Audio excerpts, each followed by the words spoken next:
The great chamber of the Galactic Council was filled with celebration. 47 species had gathered on the station called Convergence Prime, and they were all very pleased with themselves.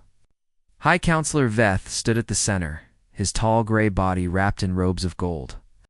His 4 eyes looked across the room with pride. 3 years ago, Veth said, his voice echoing through the chamber, we faced a threat. A primitive species on a small blue planet. They were violent. They were dangerous. They could not be allowed to spread into the galaxy. The council members made sounds of agreement. Some clapped their many hands. Others clicked their jaws in approval. We sent our fleet, Veth continued. We cleaned the planet. The threat is gone. The galaxy is safe. General Thomases, the military commander who had led the assault, stood nearby. He was a massive creature with scales like black metal. He should have felt proud. He had followed orders. He had done his duty. But something felt wrong. For 3 years, something had felt very wrong. Ambassador Kira, a small being with silver skin and large dark eyes, watched from the back of the chamber. She had voted against the assault on Earth. She had said that humans were different from other primitives. No one had listened to her. The celebration continued. Drinks were shared. Old enemies laughed together. The destruction of humanity had united them all in a common cause. Then the alarms began to scream. Every light in the chamber turned red. The great windows that showed the stars outside suddenly showed something else. Ships. Thousands of ships. They came out of fold space like sharks rising from deep water. They were black and sleek and covered in weapons that the council had never seen before. Veth's 4 eyes went wide. What is this? General Thomases, explain. Thomases was already at a control panel, his clawed hands shaking. I do not know, High Counselor. These ships, they are not in our records. They do not match any known species. Then who? A hologram appeared in the center of the chamber. It showed a human male. He wore a simple black uniform with a blue circle on his chest, a small planet with white clouds and green land. His hair was gray at the sides. His face was calm. His eyes were the color of deep space, and they held no fear at all. My name is Admiral Park Tae-ho, the human said. I speak for Earth. The chamber went completely silent. Council members who had been celebrating moments ago now stood frozen. Some began to back away from the hologram. Others simply stared, unable to believe what they were seeing. This is impossible, Veth whispered. We destroyed them. We killed them all. Admiral Tae-ho heard him. A small, cold smile appeared on his face. You tried, Counselor. You tried very hard. He began to walk slowly around the chamber, his holographic form passing through the frozen council members like a ghost. 3 years ago, your fleet arrived in our sky. We had just begun to explore space. We had dreams of meeting other life, of learning from the stars. His voice remained steady, but something dark moved beneath his words. Instead, we met you. He stopped walking. The screens around the chamber changed. They showed images now. Cities burning. Ships in the sky, raining fire. People running through streets filled with smoke and ash. You bombed Seoul. You bombed Tokyo. You bombed Mumbai and New York and 100 other cities. You did not attack our military. You attacked our schools, our hospitals, our homes. Tae-ho's jaw tightened. You targeted children, Counselor. You called them future threats. Veth tried to speak, but his voice would not come. 2.3 billion, Tae-ho said slowly. That is how many humans died in your attack. 2.3 billion fathers and mothers, sons and daughters. 2.3 billion dreams that ended in fire because you decided we were too dangerous to live. General Thomases fell back from his control panel. His scales had gone pale. The weapons systems, he said. They are not responding. Our shields are down. Our communications are blocked, yes, Tae-ho said. We learned your technology. We studied every piece of wreckage your fleet left behind. We found your frequencies, your codes, your weaknesses. He looked directly at Thomases. You gave us 3 years, General. 3 years to grieve. 3 years to rebuild. 3 years to become something you never imagined. The human fleet outside began to move. Ships took positions around the station, their weapons pointed at the chamber. There was nowhere to run. There was no way to fight back. Ambassador Kira stepped forward. Her voice was small, but clear. "What do you want?" Tejo turned to her. For a moment, his hard expression softened just slightly. He had read reports about her. He knew she had tried to stop the attack. "We want many things, Ambassador. We want our dead back. We want our children to sleep without nightmares. We want to forget the sound of our world burning." He paused. "But we cannot have those things. So instead we want something else." "Name it," Kira said. Veith suddenly found his voice. "We will not negotiate with animals." "General Thomas's, I order you to what?" Thomas's said quietly. "Our weapons are useless. Our fleet is gone. We have nothing, High Counselor. Nothing but their mercy." The word hung in the air. Mercy. It was not a word the Council used often. Admiral. Tejo looked at Veth with eyes that had seen too much death. "You assaulted Earth. You called us primitives. You called us animals. You thought we would simply die." Stepped closer to the High Counselor. "You were wrong." Outside the windows, the human fleet waited in perfect silence. 10,000 ships, 10,000 answers to a genocide. "We have not come to destroy you," Tejo said. "Though we could. We have not come to enslave you. Though you deserve it." He turned to address the entire council. "We have come to talk. To explain. To make you understand exactly what you created when you tried to burn our world." He clasped his hands behind his back. "So, sit down, counselors. Listen carefully. And pray that we are better than you." No one moved. No one breathed. The celebration was over. The reckoning had arrived. The council sat in silence as a woman stepped forward. She was small and thin, with long black hair tied behind her head. Her face was gentle, the kind of face that smiled easily. But she was not smiling now. "My name is Dr. Kim Hanna," she said. "I am here to give testimony. To help you understand what your attack truly did." Veth shifted in his seat. "We do not need to hear, you will hear," Admiral Tejo said quietly. "Every word." Hanna touched a small device on her wrist. The lights in the chamber dimmed. Holographic images appeared all around them, filling the room with memories of Earth. "This was Sol," Hanna said. The image showed a beautiful city of towers and lights, full of life and movement. 12 million people lived here. They went to work. They raised families. They fell in love and grew old. The image changed.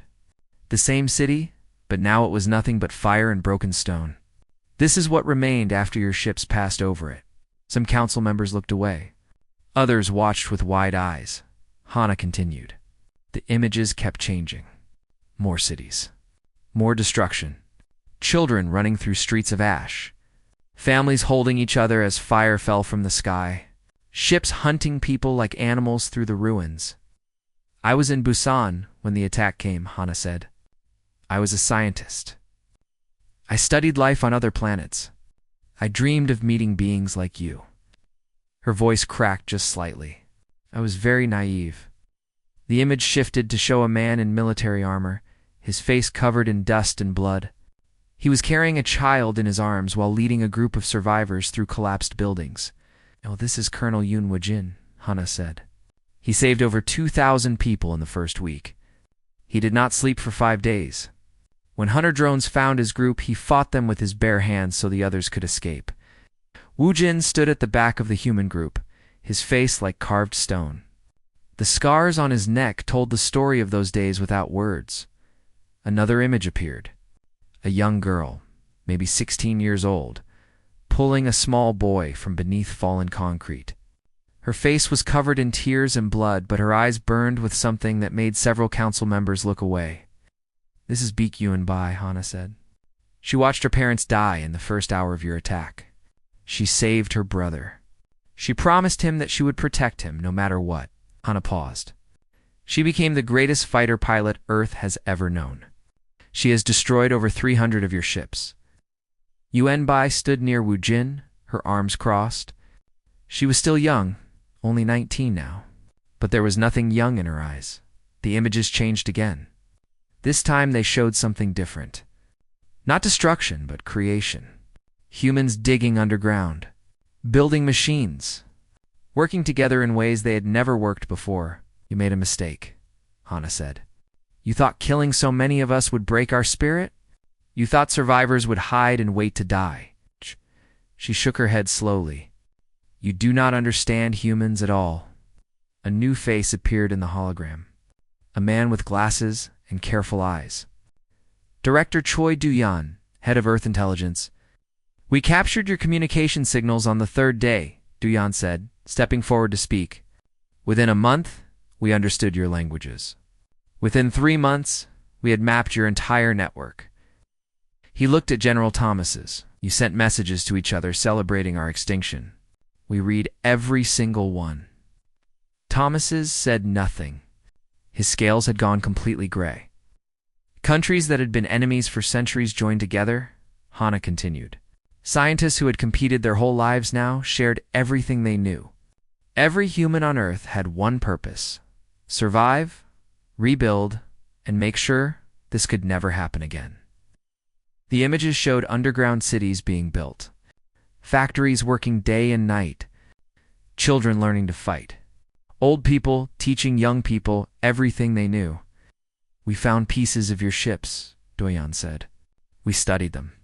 We took them apart. We learned how they worked, and then we built better ones.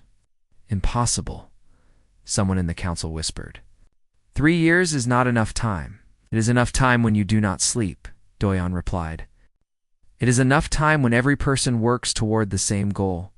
It is enough time when failure means the death of everyone you love. Hana touched her device again.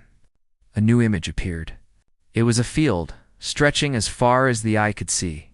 The field was filled with small markers, white stones, each one carrying a name. This is the memorial of the lost, Hana said. Her voice was barely a whisper now. 2.3 billion names are written here. 2.3 billion people who will never come home. The chamber was completely silent. You called us animals, Hana said. You said we were too primitive to matter. You killed our children and called it cleaning. She looked directly at Veth, and her gentle face became something hard and sharp. You should have made sure we were all dead, Counselor, because the ones who survived remember everything. Ambassador Kira raised her hand slowly. What do you want from us? Revenge? Destruction? Hana was quiet for a moment. Then she looked at Taeho. The Admiral gave a small nod. We want you to understand, Hana said. We want you to look at what you did and feel its weight. You voted for our extinction like it was nothing. You celebrated our deaths like a holiday. She stepped closer to the council. We want you to know that your actions have consequences. That we are not numbers. That every single name in that memorial was a life that mattered. She turned off the device. The images faded. The chamber lights returned to normal. We were a peaceful people, Hana said quietly. We wanted to explore, to learn, to grow. We would have been good friends to the galaxy. She looked down at her hands. But you chose war instead. You turned scientists into soldiers. You turned farmers into fighters. You turned children into weapons. She looked up, and there were tears on her face. But her voice was steady. You created us, counselors. Now you will face what you made. General Thomas's walked slowly to the center of the chamber. His legs felt weak. His mind was filled with fear. But the humans had asked him to speak, and he had no choice but to obey. 3 years ago, Thomas's began, his deep voice shaking. Humanity had chemical rockets. Simple nuclear weapons. Basic spacecraft that could barely leave their own moon. He brought up a holographic display. This is what they have now. The display showed the human fleet in detail. Ships of every size, from small fighters to massive carriers. Their designs were unlike anything in the galaxy. Sharp angles, hidden weapons, engines that burned with blue fire. These ships are faster than ours, Thomas said. Their weapons hit harder. Their shields last longer. They can make jumps through fold space that our best pilots cannot survive. Arbiter Null, the Council's chief military advisor, leaned forward. How is this possible? No species has ever advanced so quickly. Humans do not think like us, Thomas's replied. They do not follow the normal rules of development. When we attack a problem, we form committees. We debate. We study for generations. He shook his head slowly. Humans do not do this. They simply solve. Fast. Together. Without rest. Lieutenant Beek Yunbai stepped forward. She was wearing a flight suit, black with silver stripes. Her face was calm, but her eyes held something that made several council members look away. Would you like to see how we fight? She asked. Before anyone could answer, she activated the display. Battle recordings filled the chamber. Human ships moving through space like living creatures, turning, spinning, dodging weapons fire by distances, so small they seemed impossible. Your pilots cannot do this, Yunbai said. The forces would kill them. Our pilots can. She pointed to a recording of a human fighter making a turn so sharp it bent light. We feel pain. We black out. Sometimes our bones break. But we survive. And we keep fighting. This is madness, one council member said. No creature should push itself to such limits. You're right, Yunbai replied. It is madness. But you gave us no choice. Madness or extinction. We chose madness. Colonel Yun Wujin walked forward, his boots heavy on the metal floor. He was tall and thick with muscle, his body covered in scars that told stories of battles the council could not imagine. I will tell you about the Battle of Phobos, Wujin said. Perhaps it will help you understand. The display changed to show a small moon orbiting Mars. Galactic forces had built a base there, a staging ground for the final destruction of Earth. 200 of us landed on that moon, Wujin said. We faced 10,000 of your soldiers. We held them for 11 days. Impossible, General Thomas said quietly. Impossible is a word we stopped using, Wujin replied. Your soldiers are engineered to be perfect. They follow orders. They do not feel fear. They do not make mistakes. He paused. But they also do not adapt. They fight the same way, over and over. We learn their patterns in the first hour. After that, we use those patterns against them. The recordings showed the battle. Human soldiers fighting in ways that made no sense to galactic tactics. They attacked from directions that should have been protected. They set traps that seemed like accidents. They sacrificed themselves to destroy key targets, knowing that others would complete the mission. You engineered your soldiers to be efficient, Wujin said. We evolved to be relentless. Your soldiers fight to win. Our soldiers fight because losing means everyone they love will die. Director Choi Do-yan stepped forward, adjusting his glasses. There is another advantage we have. Something your computers have tried to understand but cannot. What is that? Arbiter Knoll asked. Spite Do-yan said simply. The council members looked at each other in confusion. The translation devices in their ears struggled with the word. We do not have a word for this, Ambassador, Kira said slowly. I know, Du-Yen replied. That is why you lost. He began to pace slowly. Spite is when you hurt yourself to hurt your enemy more. Spite is when you keep fighting even though you know you will die, just to make your enemy pay for killing you. Spite is refusing to give up even when every logical calculation says you should. He stopped and looked at the council.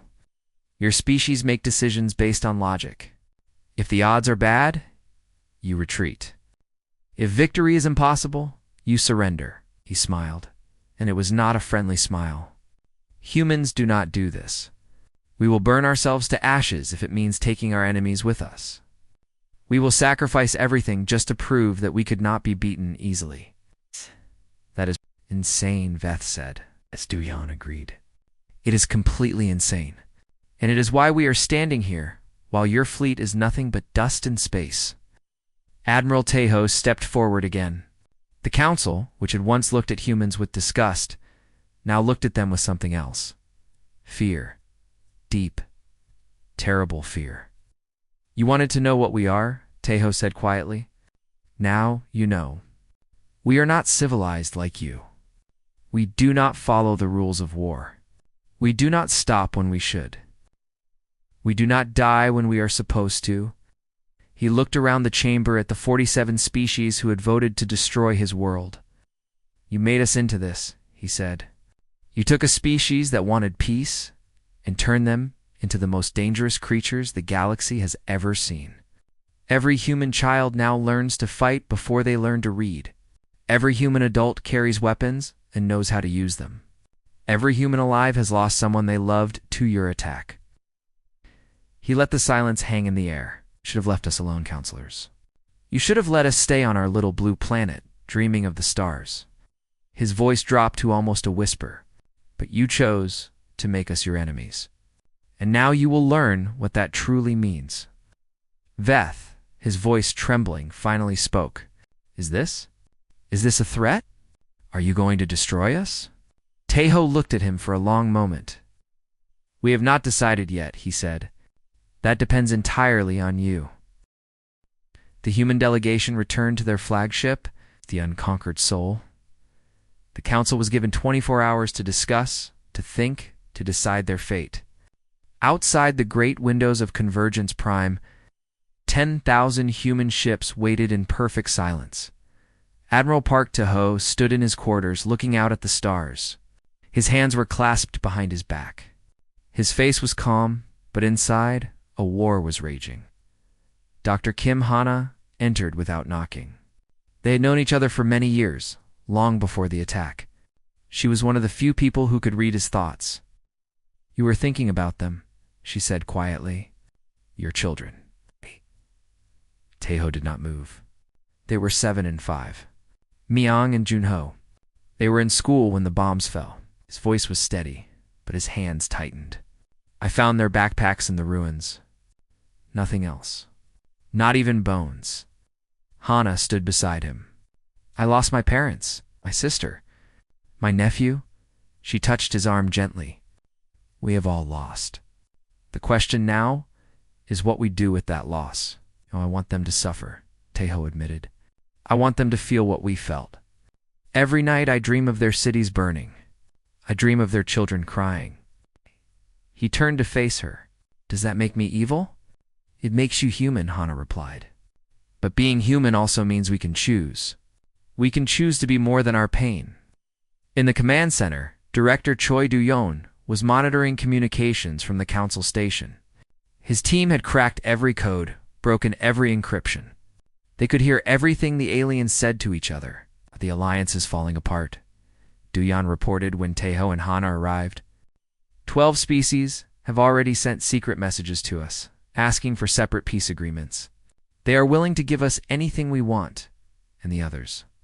Tejo asked, scared, confused, fighting among themselves. Do-yeon pointed to a display showing message traffic. Veth is trying to hold them together, but no one is listening anymore. They can see our fleet. They know what we can do. Colonel Yoon Woo-jin entered the room with Lieutenant Baek Yoon-bai. Woo-jin looked tired. Yoon-bai looked like she had not slept in days. The crew is asking questions, Woo-jin said. They want to know what happens next. Some of them want blood. Others just want to go home. What do you want? Hana asked him. Woo-jin was quiet for a moment. I have killed many aliens in the last 3 years. I have burned their ships and watched them die in the cold of space. He looked down at his scarred hands. I thought it would make me feel better. It did not. Nothing fills the emptiness. Yeon-bai spoke for the first time. Her voice was harder than the others. I want them to pay. Every single one of them. They voted for our deaths like we were nothing. And then what? Hana asked gently. After we destroy them all, then what? Will your parents come back? Will your nightmare stop? Yoon-bai did not answer. She turned and looked out the window at the council station. Somewhere in there, beings who had signed her family's death sentence were now begging for mercy. I used to dream of flying among the stars, she said quietly. Not like this. Not as a weapon. I wanted to see beautiful things. I wanted to discover new worlds. Her voice cracked. They took that from me. They made me into this. Woo-jin put a hand on her shoulder. We do not have to become what they made us. We can still choose. On the council station, chaos was spreading. Ambassador Kira had gathered a group of species who wanted to surrender. General Thomas's, knowing he would be executed for his failure, had sent a secret message to the humans, offering intelligence in exchange for his life. Veth stood alone in his chambers, watching his alliance crumble. For 300 years, he had led the council. He had ordered the extinction of 17 primitive species. He had always believed he was protecting the galaxy. Now, he was not sure of anything. A message arrived on his private screen. It was from Admiral Tahoe. "Hi, Counselor," the message said. "I know you are watching your power disappear. I know you are afraid. You should be. But I want you to understand something. This did not have to happen. If you had sent us a message of peace instead of a fleet of death, we would have welcomed you. We would have shared everything with you. We wanted friends, not enemies." Veth read the message 3 times. His 4 eyes filled with something he had never felt before. It might have been shame, back on the unconquered soul. A young crew member named Quan Giete found Admiral Tahoe on the observation deck. Giete was only 18, born just before the attack.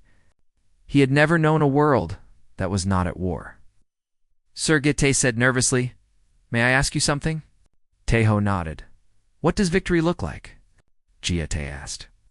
"I have been fighting my whole life. I do not know what peace feels like." Tahoe looked at the young man for a long moment. He saw himself in those young eyes. He saw all of humanity, a generation raised in fire, knowing nothing but war. "I do not know," Tahoe admitted. "I will tell you when I figure it out." Giete nodded and left. Tahoe remained, staring at the stars. Hannah found him there an hour later. "The 24 hours are almost over," she said. "The council is ready to hear our terms." "I know what we should ask for," Tahoe said slowly. "Justice, accountability, a place at their table as equals. Part of me wants to ask for more.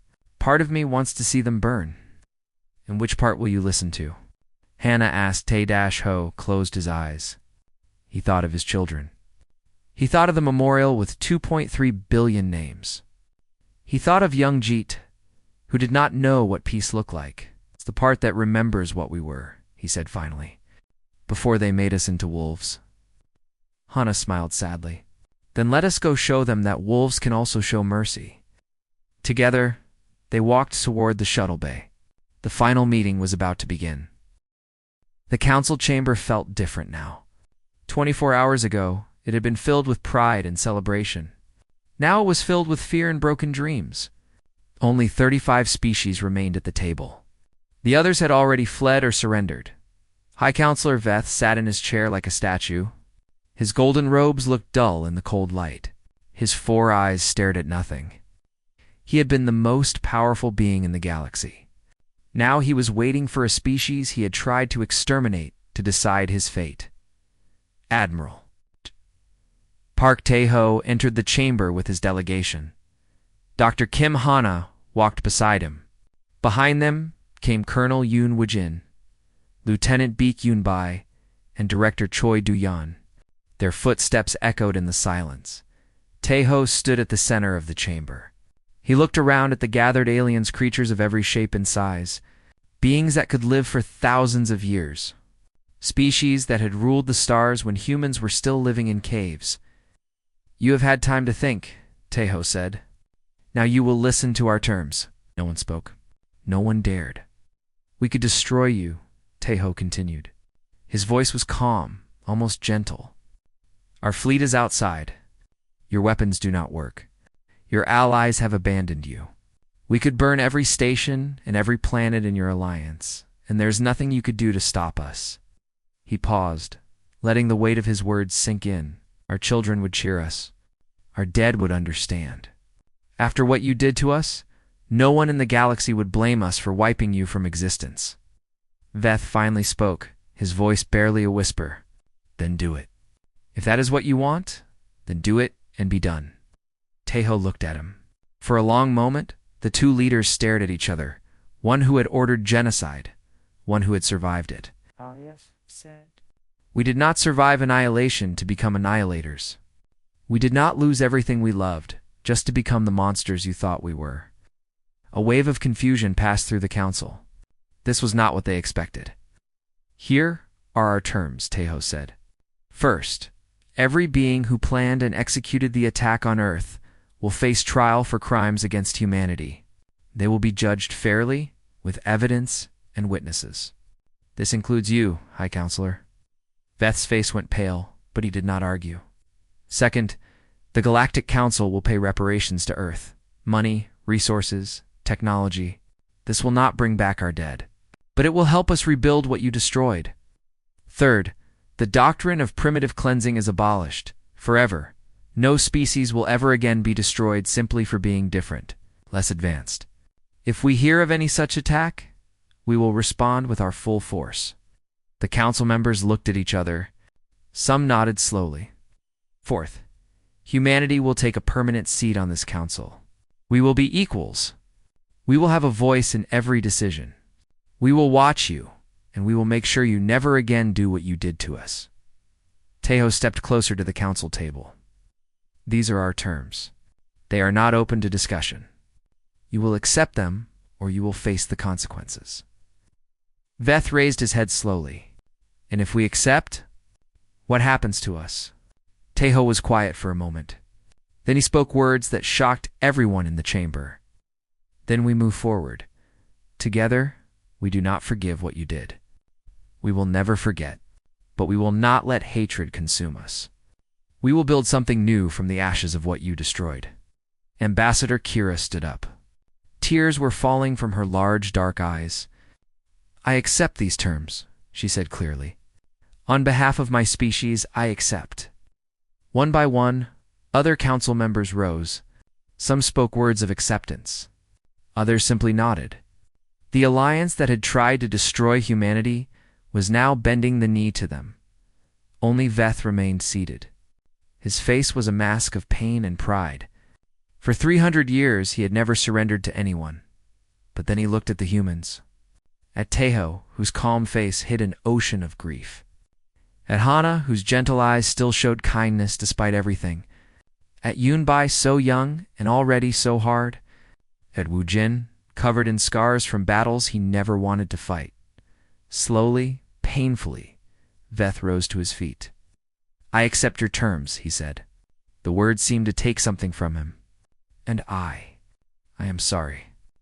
For what we did. For what I did. Tejo nodded once. Your apology changes nothing. But we hear it. Hana stepped forward. In her hand was a small document, the treaty that would reshape the galaxy. She walked to Ambassador Kira and extended her hand in the human gesture of peace. Kira took it. Her fingers were cold and trembling, but she held on tight. Let this be the beginning of something better, Hana said. The signing took an hour. Every remaining species added their mark to the treaty. When it was done, the chamber felt different. Lighter somehow. As if a great weight had been lifted. Months passed. Then years. The galaxy began to change. Human ships now patrolled alongside reformed galactic forces, keeping peace in systems that had known only war. Alien students traveled to Earth to study human art, music, and philosophy. Human teachers went to distant worlds to share their knowledge. Colonel Wu Jin retired from fighting. He opened a school where he taught young soldiers, human and alien alike, that true strength meant knowing when not to fight. His scars became lessons instead of wounds. Lieutenant Yunbai put away her flight suit. She became an ambassador, traveling between worlds, building bridges instead of burning them. Her brother, now grown, worked beside her. Together, they proved that broken things could be made whole. Director Doyan created an intelligence network that kept watch over the galaxy, making sure no species would ever again face what humanity had faced. He did it not for revenge, but for protection. Dr. Hana established the first human galactic cultural exchange, where beings from across the stars could learn from each other. Her dream of peaceful exploration had finally come true, even if it had come through fire. And Admiral Tejo, on the anniversary of the attack, he stood before the memorial in rebuilt Seoul. 2.3 billion names carved in black stone, stretching as far as the eye could see. He placed a single white flower at its base and stood in silence. Young Jiate found him there. The boy was no longer a boy, he was a man now. One of the first humans to serve on a joint human-alien peacekeeping force. Sir Gite said, "I think I finally know what victory looks like." Ateho turned to him. "Tell me." Gite looked out at the rebuilt city, at the children playing in parks that had once been ruins, at the alien visitors walking peacefully through human streets. "Dai. It looks like this," Gite said. "It looks like a future." Ateho smiled. For the first time in years, it reached his eyes. "Yes," he said quietly. "I think you are right." Looked up at the sky where stars were beginning to appear in the evening light. Somewhere out there, species that had once wanted humanity dead were now calling them friends. The galaxy had called them primitives. They had been wrong. The galaxy had tried to destroy them. They had failed, and in the end, humanity had proven the most important truth of all, that fire does not have to destroy. Sometimes it can light the way to something better. The names on the memorial would never be forgotten, but neither would what humanity had become. Not conquerors, not destroyers, not monsters, just humans, broken, scarred, and still standing, still rising.